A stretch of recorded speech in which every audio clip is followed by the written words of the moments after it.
Honorable Speaker, Madam, ये ओडिया अस्मिता आज राज्य बाहरे देश बाहरे विदेश रे निर्यातिता मान्यवर मंत्री उत्तर रखिले ओडिया अस्मिता केते निर्यातिता से संपर्क में पदुटे कहलेनी मु सीधा सड़क कथा को आसुची आजिर आलोच्यर विषय होची जे वर्तमान सारा विश्व रे जो युद्धर घनघटा एवं युद्ध चली जो श्रमिक माने जो वृत्तिजीवी माने जाकि बाहर अछंती से माने जो भली असुविधार सम्मुखीन होउछंती वर्तमान राज्य सरकार भारतीय जनता पार्टी सरकार कौन उद्वेग कौन पदक्षेप से संपर्क रे से सम्यक कहिसंती ता यथेष्ट नुहे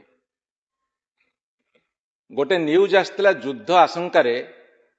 कातार रे ओडिया युवकों मृत्यु ए न्यूजटा होची गत 8 तारिख 3 दिन तलर सेथिरे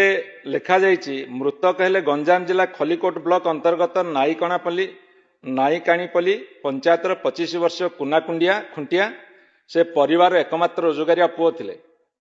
नाईकाणीपल्लीर जय खुंटिया एकमात्र पुओ कुना तांको पोड़ी जाइथिबा घरर निर्माण तथा दुई भौणी को विवाह पई करिथिबा करज सुझिबाकू गत 4 मास तले विशाखापाटना जड़े एजेंट को 70,000 टंका दे आरबीय देश कातार को श्रमिक भाव जाइथिले सेठारे से गोटे एमकम इंजीनियरिंग विभाग रे आजेनिन नेबरहुड कंपनी रे काम करथिले संप्रति मध्यप्राच्य युद्ध जोगु घन घन क्षेपणास्त्र बोमामाड़ कारण कुना साथी मानक सह गोटे कोठरी भितर लुचि रही अवस्था मृत्युवरण कले ए खबरटा आसिक पहुंची बर्तमान सारा भारत वर्षर जेते सब जाइथिले गल्फ कंट्रीज को ए युद्ध जोगु से माने भितरग्रस्त अवस्था अच्छा ओडिशार हजार हजार परिवार को भाव अशांति असंतोष आशंका भितर कालतिपात करुछंती ए भारतीय जनता पार्टी सरकार कर मगजरे पशुची नहीं सेटा सबुठ बड़ कथा से राज्य सरकार कौन प्रस्तुति अच्छी खबर आसुची ना से माने फेरी पारुछंती ना घर को टंका पठे पारुछंती वर्तमान मध्यप्राच्य युद्ध जो मांदा पड़िलानी परिवहन माने प्रथम 3 दिन भितर 12,000 फ्लाइट कैंसल है ता साथिरे माने जेते श्रमिक जाइथिले फेरिबा को चाहूतिले फेरी पारलेनी एवं एमाने विदेश रु टंका आय करी परिवार भरण पोषण करती वर्तमान टंका भी पठे पारु नाहंती एमाने केते पैसा रोजगार करती संयुक्त अरब एमिरेट्स जोड़ा यूनाइटेड अरब एमिरेट्स हो 60% अधिक प्रवासी श्रमिक प्रति मासरे $1360 कम रोजगार करथांती एमाने कौ श्रेणीर श्रमिक ड्राइवर घरोई श्रमिक भाव में आपण ए कथा गुड़ाक आपण नजर को आसने आपण चिंता करंतु अनुमान करा जाए ओडिशार 3 रु 4 लाख लोक यही सब देश रे अछंती जो गल्फ कंट्री जो मिडिल ईस्ट कंट्रीज रे कोठी अछंती ना सऊदी अरब रे अछंती यूनाइटेड अरब एमिरेट्स रे अछंती कातार रे अछंती ओमान रे अछंती बाहरीन रे अछंती यही सब देश मानके समान अछंती समान सेठी कोन काम करूछंती सेठी निर्माण काम करूछंती रास्ता काम करूछंती इंफ्रास्ट्रक्चर करूछंती सेठी नियोजित होउछंती होटल सेवा रे अछंती यांत्रिक काम करूछंती घरोई सेवा रे अछंती घरोई काम रे अछंती एवं आपण मु कहि रखे एई जोन सब काम करिया जाइछंती से माने सेठी को भली भाबरे निर्यातित होउछंती एठी तांका परिवार को भली भाबरे निर्यातित होउछंती से संपर्क रे आपणकर कोन पदक्षेप से पदक्षेप संपर्क जहा कहिले से पदक्षेप नॉर्मल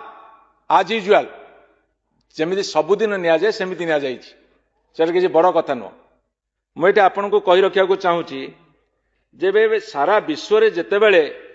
युद्धर घनघटा एवं भयंकर युद्ध से युद्धर प्रभाव रे विश्व रे वर्तमान संकट देखा देछि एठी मैं आपन प्रश्न पचारे चाहे मने पकई दो चाहे जेतेबेले कोरोना महामारी हेतिला जोड़ा पैंडेमिक वैश्विक महामारी वैश्विक महामारी सेतेबेले कौन करथिले तत्कालीन सरकार मान्यवर नवीन पट्टनायक एभली भाव में पदक्षेप नहीं सारा भारत वर्ष रे ओडिशा को प्रशंसा मिलता कहीं पदक्षेप सठिक थिला। आज जेतेबेले लक्ष लक्ष श्रमिक लक्ष लक्ष लोक जाइए विदेश अच्छी सेठू फेरिवार रहा नहीं। आपण तो जो दुबई जाऊला फ्लाइट कैंसल करदेले, जो सुनाम अर्जन कर कहले न सरे। तेणुक से फेरे आनिबार बंदोबस्त करवा, सेमानकर परिवार को आश्वासन दवा, सेमानकर भल मंदरे सरकार छिड़ा हवा, सेइते भी कंट्रोल रूम खोलिबा, सेइते भी विभिन्न प्रकार पदक्षेप नवा। को कथाटा आपण करिसेंती, को कथाटा आपण करिसेंती एठी